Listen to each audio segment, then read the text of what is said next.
Well, joining us now is teenage citizen journalist Sophie Corcoran, who I spoke to recently when she returned from doing a better job than all the mainstream media, I can tell you, on reporting on the World Economic Forum's climate hypocrisy at Davos. Sophie, great to see you. How are you? I'm good, thank you. How are you? Yeah, very well, thanks. Now, listen, Ofsted, which is Britain's schools regulator body, has its inspectors downgrading primary schools that have a lack of teaching on gender identity. Primary school starts at 4, doesn't it, Sophie? What is going on here? Yep, so our primary school is around about 4, maybe younger because some nurseries are combined within primary schools, up until about 11 years old. And our schools regulator, they often come in to inspect the schools and they give them a rating, and they have decided to downgrade schools if they do not teach sufficiently about gender identity, most likely according to what Stonewall have set out. And we're seeing very similar things happen with hospitals. So the hospitals, irrespective of their treatment, how the quality of their care that they're providing, are judged based on how well they adhere to Stonewall's principles and are ranked better or worse as a result, which is rather odd because 4-year-olds do not need to be taught about gender identity. They are 4. Leave them alone. Exactly. And just quickly, Sophie, what is Stonewall? Explain Stonewall.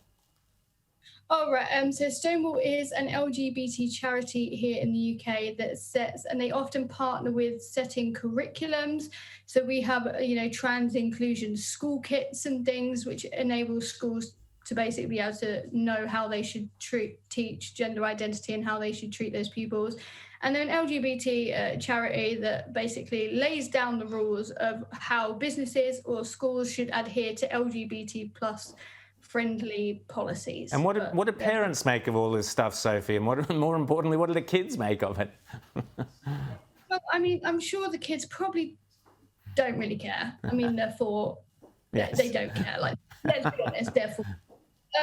But I think parents are largely outraged, partly because these kids don't need to have these things shoved down their throats. And one thing I'm personally really grateful was that when I was growing up, I was the biggest tomboy you ever see in your life.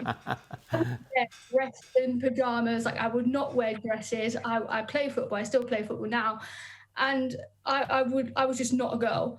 But I was able to do that and grow up without being forced to question whether I was trans or go down this irreversible medical route. I was allowed to be a kid, basically, and young people aren't given those same freedoms now. So I'm very grateful that I happened to grow up when I did, which wasn't that long ago. I wasn't in primary school too long ago. I left in about 2013, so it wasn't ages ago, but I was lucky enough that before all this radical nonsense coming in, I was actually allowed to be a kid and explore fun without having this nonsense shoved down my throat like our poor kids are now. You're absolutely right.